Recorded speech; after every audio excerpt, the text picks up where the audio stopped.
Ibinunyag ni Senador Panfilo Lacson ang sistema kung paano pinagpaparte-partehan ng mga tiwali ang pondo para sa flood control project sa gobyerno kung kaya't halos katiting na lang ang napupunta sa mga naturang proyekto. Si Daniel Manalastas sa detalye. Last week, the President took aim. Today, I am pulling the trigger. Pasabog ang isiniwalat ni Senador Panfilo Lacson sa plenaryo tungkol sa umano'y malawakang anomalya sa flood control projects. Sinimulan niya sa kalakaran ng mga magkakasabwat umano sa katiwalian at kung paano nagpaparte-parte umano ang ilang tiwali. Halimbawa lang daw kunwari sa 100 milyong pisong pondo para sa flood control. Nang hinilimbawa ito ni Lacson, nasa 40% lang daw nito ang napupunta para sa pagpapatayo ng proyekto. 8 to 10% para sa mga opisyal ng DPWH. Swerte na daw kung pumayag ang district engineer na 6% lamang ang parte niya. 5 to 6% para sa mga miyembro ng Beach and Awards Committee or BAC. 0.5 to 1% para sa COA.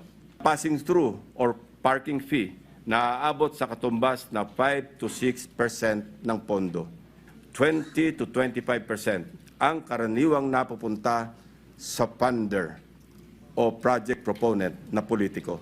Sabi ni Lacson, base yan sa kanyang mga pagsasaliksik. Pero nilinaw niyang hindi ito ang representasyon ng lahat ng kalakaran sa flood control projects. Bukod dyan, inisa-isa pa ni Lacson sa kanyang presentasyon ang ilang lugar sa bansa na may mga questionable umanong flood control projects. Tulad na lang sa ilang lugar sa Pampanga, La Union, Oriental Mindoro at Bulacan. We discovered a congressional representative showcasing his midterm accomplishment report covering the period from June 30, 2022 to December 31, 2023. He openly lists projects, hold your breath, funded by his office. Isa pa sa pinagmamalaki ng mga pag-angking congressman ay ang flood control structure sa Butas River. Ano kaya ang taglay na agimat ni Congressman? Kung saan may multimillion projects, dumadapo ang agila. Pero lubog pa rin sa baha ang nadadapuan ng agila. Pero pinakamalala raw Ang lalawigan ng Bulacan na aming maituturing na pinaka-notorious pagdating sa anomalya ng flood control projects. isa-isa raw binisita ng mga staff ni Lacson ang mga flood control projects. May ilan daw na umano'y ghost projects na tila pinagtatakpan. Gusto po ba ninyo makita ang itsura ng isang 77.199 million pesos worth na riverbank protection structure? Tingnan po natin. Nasaan na nga ba? Ewan ko, Mr. President, dahil wala tayong makita. Hello, Darcy.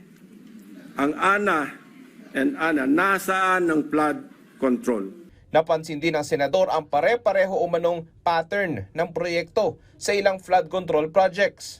Makikita natin ang iisang pattern ng mga proyektong guni-guni ng Darcy and Ana at Wawaw Builders sa Barangay Carillo, Abulalas, Iba, at San Nicolas, First Engineering District ng Bulacan.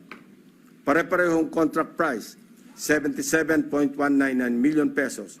Pare-parehong riverbank protection structure, pare-parehong guni-guni. Inaasahang itutuloy ang mga pagtatanong sa privilege speech ni Lacson sa susunod na linggo.